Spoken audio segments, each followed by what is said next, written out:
Assalamualaikum warahmatullahi wabarakatuh.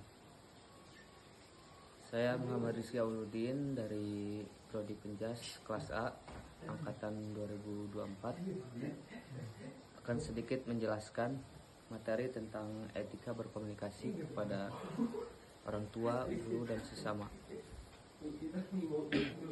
Oke, langsung saja.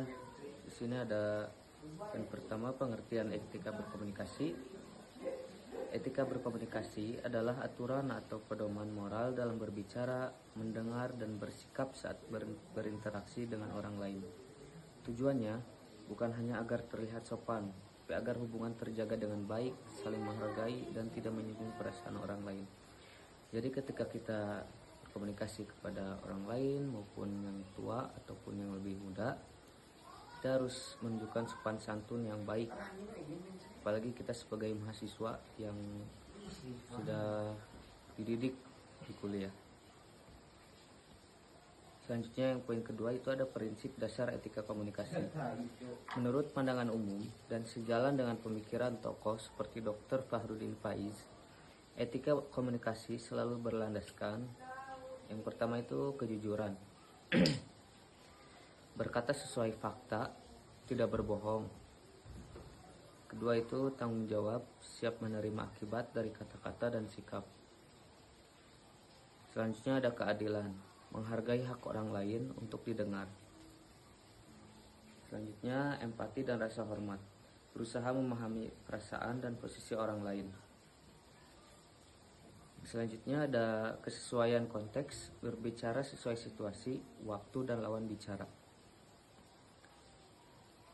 Nah, di sini ada poin etika berkomunikasi dengan orang tua.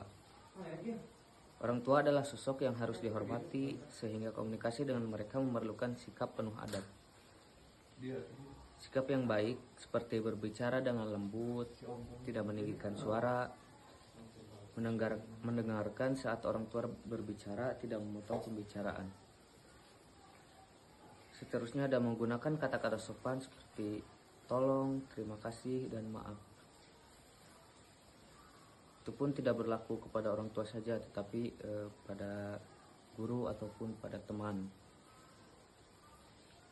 Tunduk dan menghormati, misalnya tidak menatap tajam atau membantah dengan nada tinggi.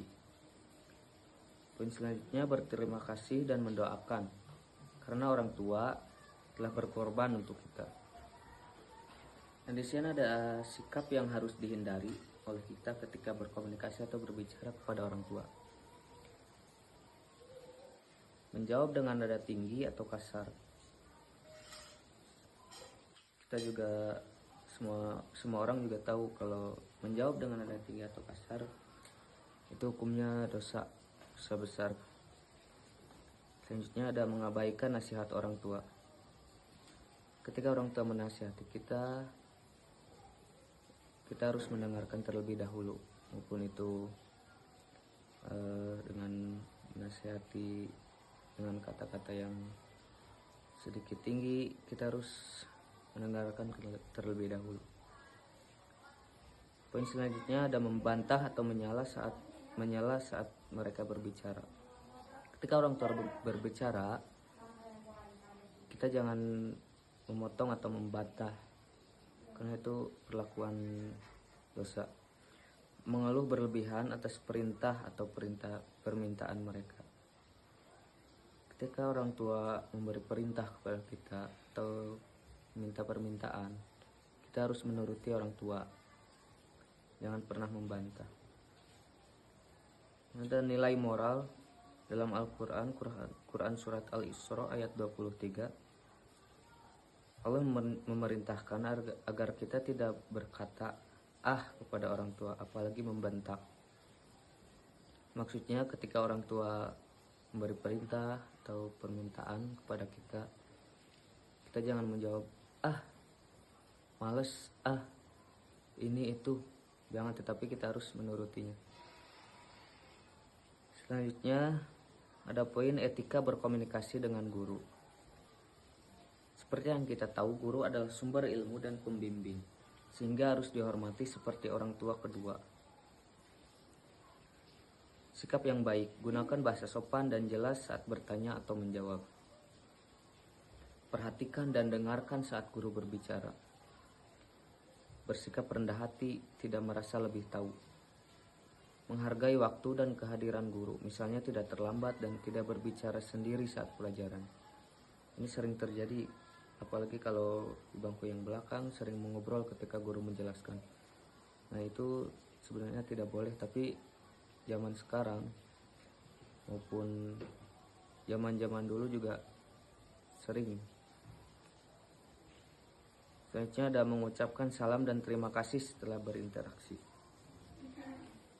Di sini ada sikap yang harus dihindari ketika berbicara atau berkomunikasi dengan guru. Yang pertama, berbicara saat guru sedang menjelaskan. Nah, ini yang saya tadi bilang, tidak boleh berbicara atau ngobrol dengan teman ketika guru sedang menjelaskan. Hargai guru ketika sedang mengajar atau menjelaskan.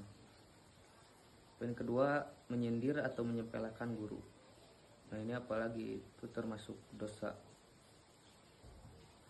Poin ketiga ada mengabaikan instruksi atau tugas. Ketika guru memerintahkan atau memberi tugas, kita harus mengerjakan dan nurut kepada guru. Jangan pernah mengabaikan. Poin selanjutnya, menggunakan bahasa gaul atau kasar yang tidak pantas di kelas. Ada beberapa kasus ketika guru sedang di kelas, murid berani berbicara kasar. Ini termasuk kurangnya perhatian orang tua ataupun kurangnya kesadaran dari muridnya sendiri. Dan ada poin nilai moral. Menurut Imam Syafi'i pernah berkata, siapa yang tidak menghormati gurunya, maka tidak akan mendapat berkah dari ilmunya. Selanjutnya, ada poin etika berkomunikasi dengan sesama, seperti teman atau teman sebaya. Berkomunikasi dengan teman perlu keseimbangan antara keakraban dan kesopanan. Sikap yang baik, gunakan bahasa yang ramah dan sopan meski sedang bercanda.